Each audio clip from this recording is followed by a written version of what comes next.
So you're watching this video right now and you have this dream of living in Japan. I get it. I used to have that dream as well. The problem is that once you get the opportunity, there's no direct how-to manual for preparing and getting set up here. Sure, there's online resources, some more up to date than others, but you're navigating through a maze. And to be honest, it could feel like you're trying to solve the Da Vinci Code, because once you're here, that excitement, it slowly starts to fade away. That jet lag, it comes in waves, and that pressure you feel to get set up here can be overwhelming. Simple things like trying to find an apartment, setting up your bank account are more headaches and points of frustration than I can even describe. It's not like Japan's the world's #1 destination for migration either. In many cities and small towns, especially outside of Tokyo, the locals, they can go weeks if not months without seeing a foreigner. Keep in mind that only about 3.3% of the people living here are from abroad. That's nearly 4 million people mixed into this massive crowd of 123 million, and getting set up here reflects that. The system here is of course designed for and by Japanese people, and yes, that's normal, but that means that all the things that they spend years naturally acquiring, like a friend circle, an apartment, furniture,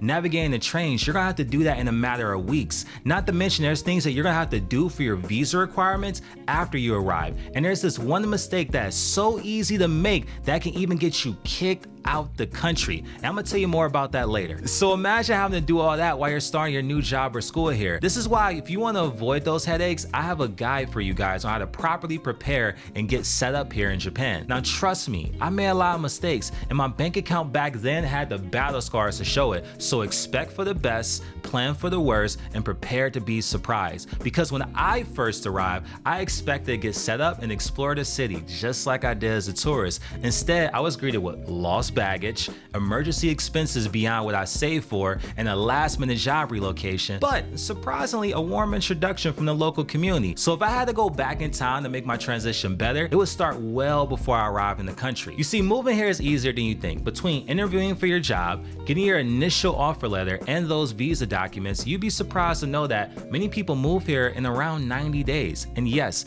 I know that sounds good, but therein lies the problem. Because once you're accepted, you're gonna have to immediately close the chapter of your current life and prepare to start your new one. And this is why if you have the dream of coming to Japan, I do recommend that before you place that job application or you apply to go to school here, you learn Japanese. And this is why I'm happy to partner with my sponsor, italki, for today's video. italki is a language learning platform offering personalized one-on-one lessons with native teachers. And I've been using it for nearly 5 years. And I wouldn't recommend it if I didn't think it was one of the best ways to learn. I attempted to learn Japanese through other methods such as language learning apps, books, and in-person classes. But italki is a platform that I routinely come back to. And I wish I would have known about it when I first moved to Japan. But the good news is it's never too late. Having a survival level, even preferably a conversational level understanding the Japanese, is going to help you navigate this maze here. But when you first move to Japan, you're going to have to do everything from going to City Hall, setting up your bank account, making customer service phone calls, and of course,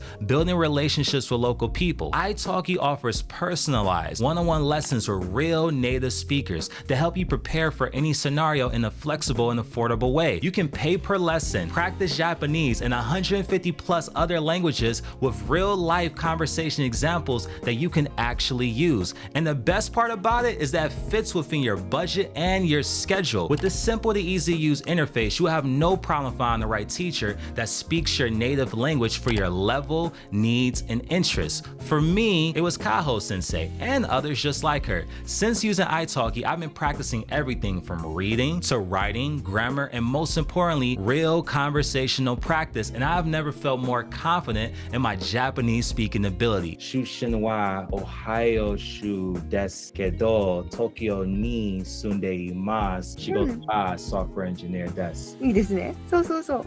Okay, Kaho Sensei, yoroshiku onegaishimasu. Arigatou gozaimasu. いえいえ、こちらこそありがとうございます。 If you are a beginner, italki strives to create a safe space to start practicing your chosen language from day one. When I'm with my teachers, we laugh, we joke, and we get to know each other while I'm practicing my Japanese. Also, don't forget to check out the lesson summaries and the language practice tools that are automatically generated after each class. Because if you're anything like me and you want to review whatever you learned in class, or you just can't seem to remember that one Japanese word your sensei taught you for that perfect scenario, this feature is going to have you covered. So if you want to learn Japanese or any other language, click the link in the description or in the pinned comment. Buy $10 and get 5 for your first class with my exclusive promo code Reynolds. The discount's only going to be available for the first 50 users. Once again, thank you italki for sponsoring today's video. So as I said in other videos, you can live in Japan without speaking Japanese, but I do highly recommend you learn it, because if I had to go back in time, that's exactly what I would have done.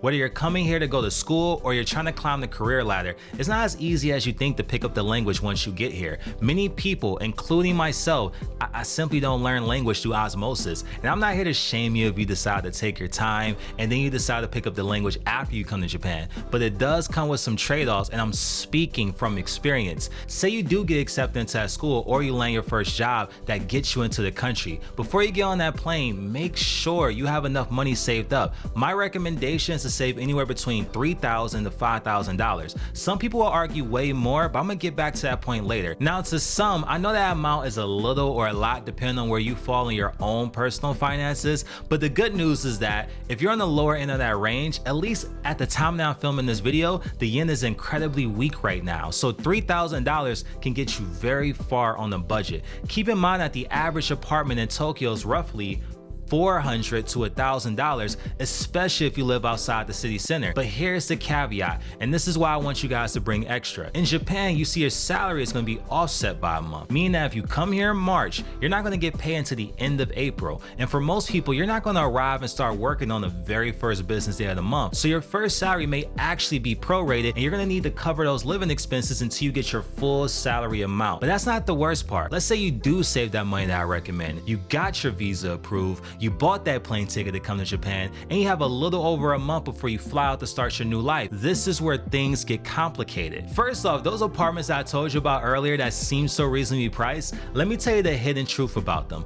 Japanese apartments are notorious for having a high upfront cost. We're talking about a deposit, which is generally your first month's rent, a guarantor's fee, which is also first month's rent, an agency fee, and yes, you guessed it, your first month's rent, a lock changing fee, fire insurance, and worst of them all, key money, which I still don't understand the concept of this to this day, but key money is basically gift money. It's a customary payment that you make to the landlord as a thank you for them letting you live in their place, which is also, you guessed it, first month's rent. By the time you add up all of the initial fees, the move-in cost can be anywhere between 4 to 6 times your apartment's monthly rent. So if you can't afford it, I don't want to deter you, and I do have a tip for you. But first, let's do a quick thought exercise. How many people do you think come here the standard way?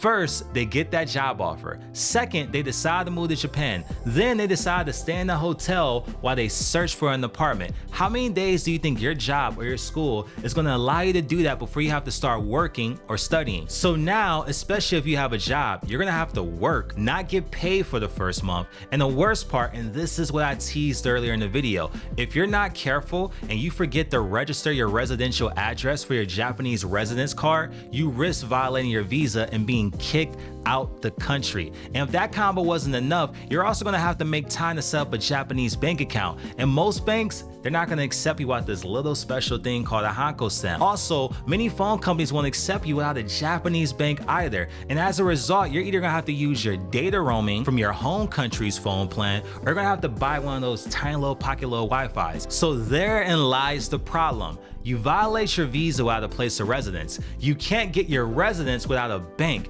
You can't get a bank without that Hanko stamp, and you can't get by in your daily life without a phone plan, which requires a bank. So here's my solution that could save you guys so many headaches, time, and money. Before you move to Japan, I suggest you start searching for a share house room. For those of you who don't know, a share house is like a shared living space and is often pre-furnished, and that means you don't have to worry about the furniture part. This can look like one big apartment where you rent a room, or it can look like one big house where you rent a room and you share a common space with others. And the best part about these houses is that, especially in cities like Tokyo or Osaka, they're very English friendly. You're not not required to pay this huge upfront fee like you have to do with a standard apartment. Most share houses require a simple deposit. I think it's maybe just 1 month's rent. For me, when I first moved to Tokyo, that was a total of $800, and they allow you to pay with a credit card, including international ones. This is gonna help you guys knock out 2, maybe even 3 birds with 1 stone, and you can avoid that cluster of headaches of having to set up a bank account for your apartment and not violating your visa. And the best part of living in the share house is that it's a great way to meet people and to build your network, so you don't end up having to move to a foreign country and not know anybody. Plus, both foreigners and Japanese people stay at the share house, so you're gonna meet people from all around the world, and you're gonna get the opportunity to practice your Japanese with locals. Once you get settled, I do recommend you take that next step to set up your bank account. Now, most banks won't accept you without that thing that I mentioned before called a Hanko stamp, but Japan Post does, and it's usually the bank that most foreigners use when they first get here. So after you set that bank account up, remember, within the first 2 weeks, you have to register your address with your local city hall.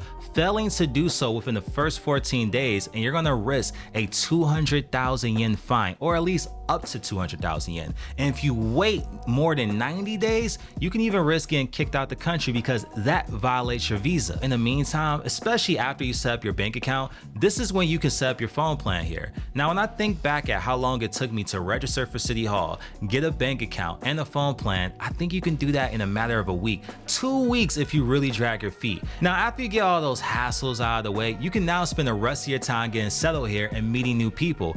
And if you're more of an introvert, and yes, I'm an introvert too, trust me on this one, you're gonna have to dedicate time to get out your comfort zone because you don't wanna be an island in the island nation, if you know what I mean. So spend time going out meeting new people, because once that new country feel it wears off and that excitement eventually drifts away, you're gonna feel that homesickness, and it's gonna be mentally challenging for you. I've met so many people that made the transition here, and the best ones make connections before they even arrive in the country. And this looks like reaching out to people on LinkedIn who are in your career field and inviting them out for a cup of coffee. And if you just so happen to go on Instagram or TikTok and you see an interesting event, try to follow the event organizers. If you're looking for events, just try to search for them. Type in different hashtags, and eventually you will find people who post about those events. Message them and tell them that you're interested in attending. This is a great way to get your foot in the door, and I've seen many people do it. Now, if you follow this guide, this is gonna be the best way to make Japan feel like home within 30 days. Now, if you guys have any questions, please let me know in the comment section down below. And if you want to know about how to find a job here in Japan, please watch this video that I did. This is arguably the most comprehensive breakdown that I've seen on YouTube. Now, with that being said, my name is Terrence Reynolds. I would like to thank you guys for watching, and I'll catch you guys in my next video. Peace.